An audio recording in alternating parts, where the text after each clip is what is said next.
Doing this morning? I think we're doing good. How are you guys doing? Oh, awesome. It's lovely to hear all of your voices over on the mainland. As Ranger Bethany said, my name is Ranger Rubin, and right now I'm coming to you live from underwater within Channel Islands National Park. I'm here at Anacapa Landing Cove, about 20 to 30 feet underwater at this moment. But even though I'm beneath the ocean surface, I can still hear you, and you can hear and see me. And in that way, we are connected. And I want to test that connection really quickly.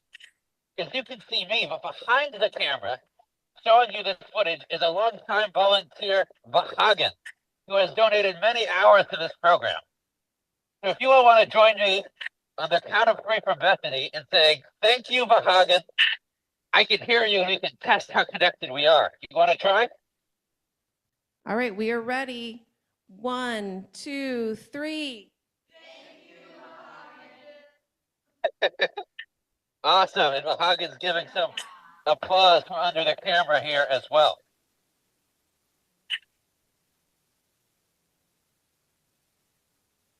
And we can tell, because we could all hear you say thank you to Vahagan, that we are connected at this moment. And I feel very connected to the ocean around me. And I also feel connected to some of our partners who make this program happen. Because I'm both within Channel Islands National Park, which is half underwater, and in Channel Islands National Marine Sanctuary. And the park is connected to some of our partners, including our friends at NOAA, Channel Islands National Marine Sanctuary. And we managed together these waters to help protect our park and sanctuary. So thank you very much to my colleague Claire and to the many others at Channel Islands National Marine Sanctuary who make this program happen.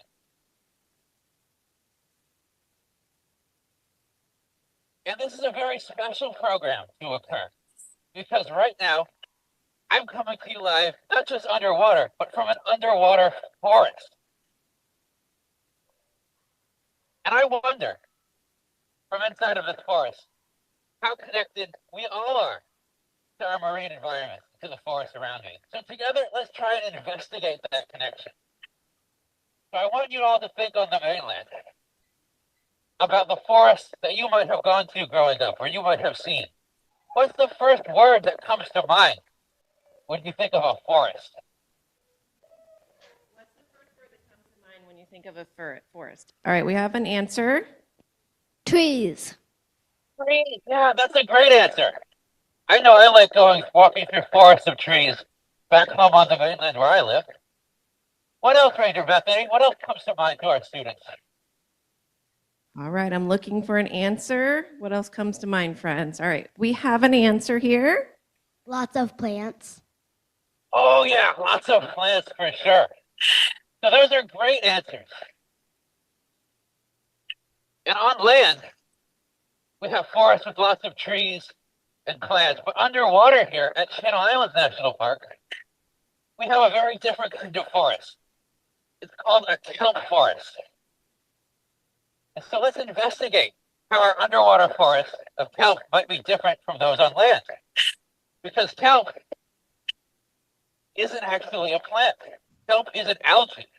This species, called giant kelp, is one of the largest algae on the planet. Giant kelp can grow to over 175 feet long. But much like a plant, it's able to photosynthesize. It takes in sunlight and produces oxygen.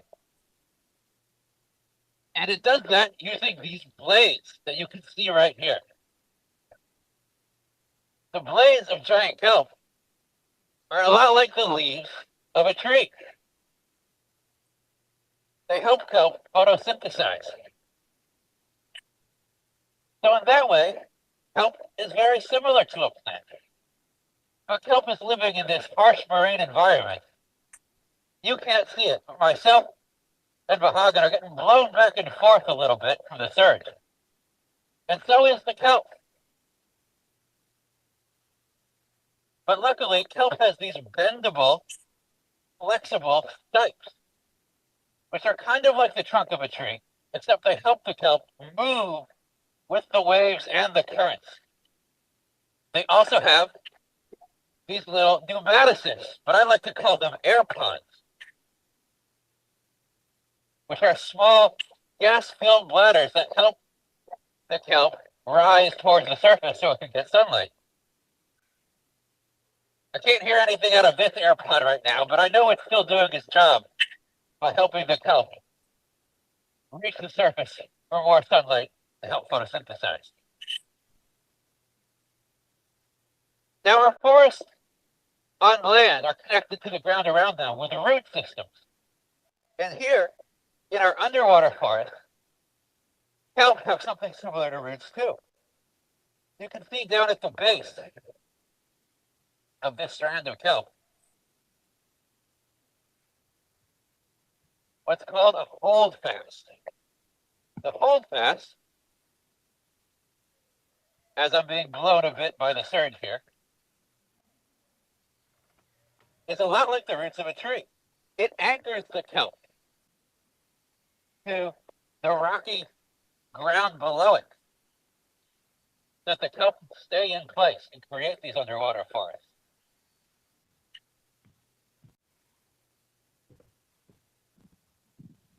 And these forests of giant kelp are connected to all of us on land.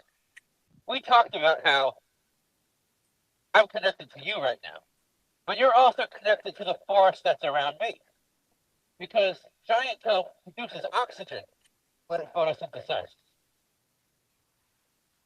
Oxygen is really important for all of us so that we can continue to breathe. Giant kelp and other marine algae produce up to half of the oxygen in our planet's oceans and atmosphere. That's a lot of oxygen. And we can prove that right now. If you'll want to join me in taking a deep breath together. Are you ready, Bethany? I think we're ready. All right, on the count of three, we'll do a big inhale. All right, 1, 2, 3. And a big exhale. And then we can all say together, thanks for the help, kelp. Thanks for the help, kelp. Awesome. You're coming in loud and clear. That was great to hear. And kelp is connected to all of us on the mainland. But it's also connected to many different animals that live here. Over 1,000 different species of marine organisms live in the kelp forest. And they're connected to the kelp that provides home and provides food for many of them. So we're going to take a look at a few of them here today. And my friend here, Claire, from Channel Islands National Marine Sanctuary, just brought over one of those animals. Here we've got a wavy turban snail, sometimes called wavy tops. I really like wavy turban snails. They're one of the many species that is found in the kelp forest. They find a home in many of the rocky reef environments here. They're grazers. They like to eat algae. And they're also food for many other species of organism that lives here. On the other side of the snail, you can actually see, until I flipped it over, it just darted back inside of its shell and is hiding behind this bony plate, the operculum, as a protection from predators. But the wavy turban snail isn't the only species that lives in the kelp forest. Animals like the warty sea cucumber are connected to the kelp too. The warty sea cucumber is called an echinoderm. It's in a family of animals that from Latin literally means spiky skin.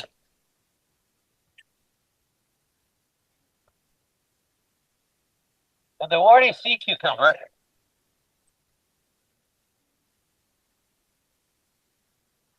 can play a little trick. These guys are actually able to defend themselves by spitting out their guts, a process known as evisceration.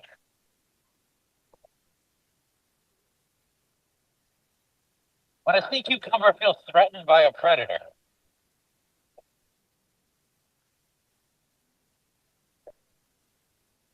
or once a year to clean out its insides, they can expel their internal organs as a defense. They like to graze on the bottom of the kelp forest. They'll eat algae as well as little animals that pass by. And we actually, if Hagen, you want to pan over to our support diver here, have another animal that can be found in the kelp forest. This is one that we just picked up earlier in the dive. This is called a sheep crab. And we're going to place it down so we can watch it crawl away. Of the over 1,000 species of plants and algae that live in the kelp forest, the sheep crab is one of my favorites. That's because when they're really small, sheep crab like to pick up little pieces of algae and place it on their shell. They like to camouflage themselves. They play hide and seek here in the kelp forest in order to avoid predators. So when you see a small sheep crab like that one, its back is often covered with different kinds of underwater algae in order to disguise itself. We also have one more special animal here found in the kelp forest that our volunteer Hagen will have a chance to pan over too. Are you all excited to see our mystery species here? Yes. Yeah, me too. We just saw this animal a little earlier on the dive. And we didn't want to disturb it. So we're going to go take a look at it now. And get it into our camera frame.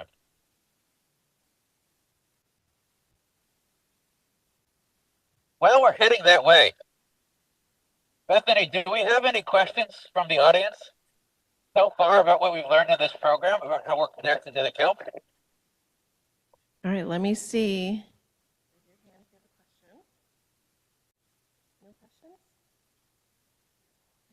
All right, we have a question. Can humans eat kelp?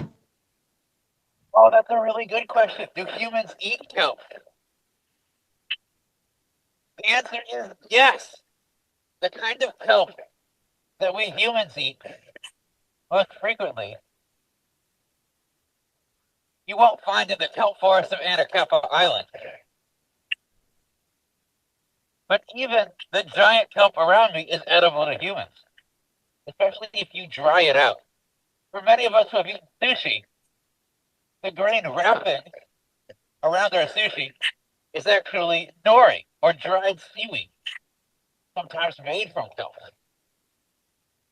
That's a great question.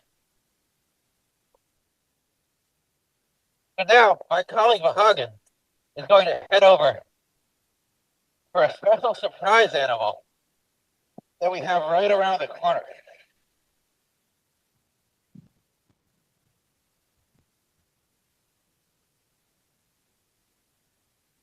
I know what it is, and I'm still getting excited. So right here, coming into frame in the viewfinder, is one of my other favorite animals in the kelp forest. This animal is called a horned shark. And earlier, we saw a couple of different species who like to live in the kelp forest. We took a look at snails who like to munch on algae. We saw cucumbers who eat decomposing material on the bottom of the kelp forest. And now we're seeing a predator. The horned shark is a consumer. It's a smaller species of shark that lives in the cracks and crevices of the kelp forest and often comes out to feed at night.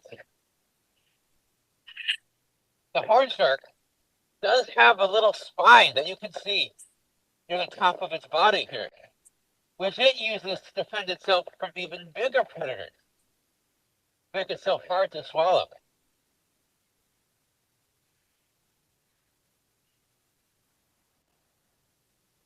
All of these organisms that we saw today make up the food web of the kelp forest, with kelp at the base, snails nibbling on the kelp, and horned shark and other predators, keeping those animals in check. And so all of the animals in the kelp forest are connected to the kelp.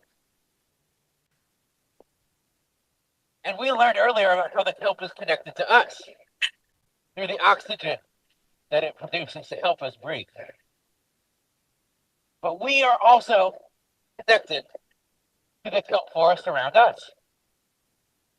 Our actions impact the kelp too. As humans,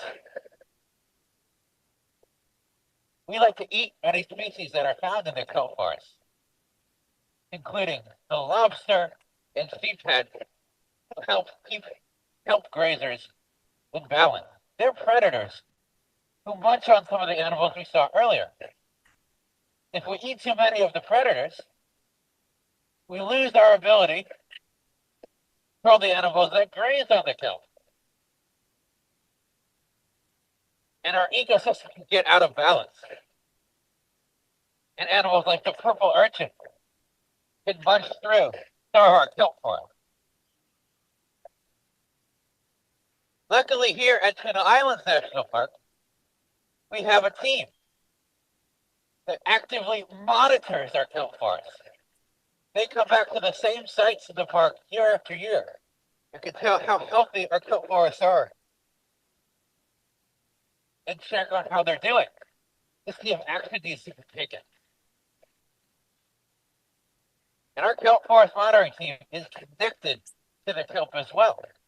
And they can help establish marine reserves like the one we're in now. Right now at Inaccessible Landing Cove, we're in a marine reserve that has been protected for over 20 years. So we have healthy kelp forests all around us. So that's one way that we are connected to the kelp, and we can help the kelp thrive. But I wonder, Ranger Bethany, how else are we connected to the kelp forest around us? What can we do to help the kelp? You think we have some answers from our audience? Yeah, let me get an answer here. Hold on a second. How can we help the kelp, friends?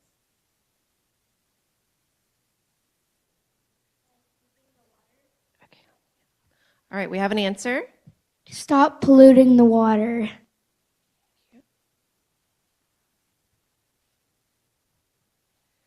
So the answer was stop polluting the water. Yeah, that's a great answer. So here at Anakampa Landing Cove, we often find what's called marine debris.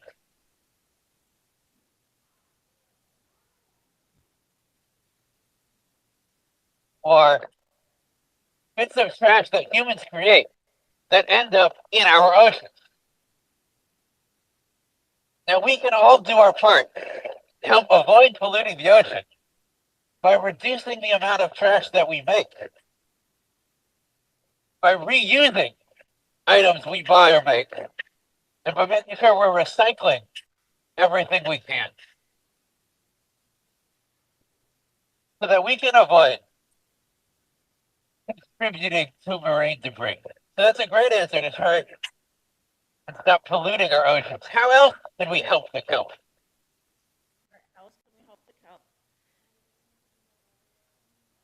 Okay. All right, we have about 5 minutes left, Ranger Ruvain, and here's our answer. By keeping the water clean around them. Yeah, that's a great one too, by keeping the water clean around them. And one reason we want to keep the water clean around us is because there are many animals, like the California sea lion, that Mahagan is panning to, that need these marine environments to thrive. And if you want to keep panning to the sea lion behind me here, Mahagan,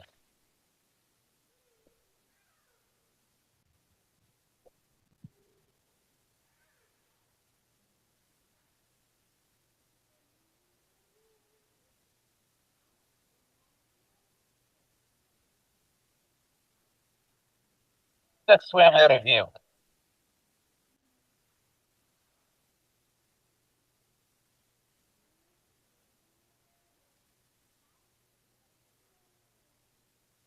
But yeah, maintaining a clean ocean environment is really important to the many species who live in Channel Islands National Park and Channel Islands National Marine Sanctuary. So we've talked about today a couple of different ways that we are all connected to the ocean around us.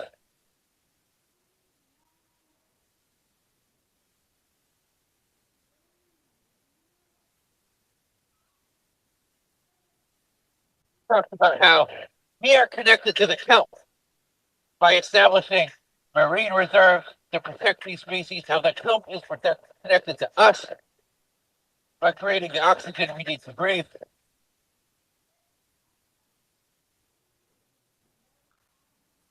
And what we can do to help the kelp.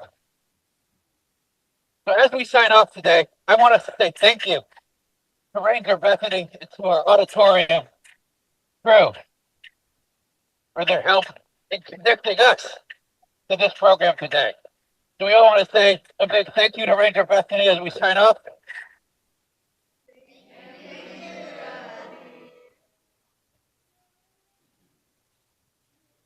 Awesome.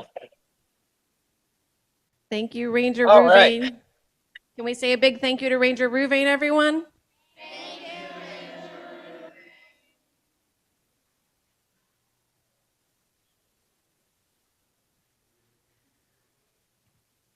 All right. Thank you, Ranger Ruvain. We will see you next time on the mainland.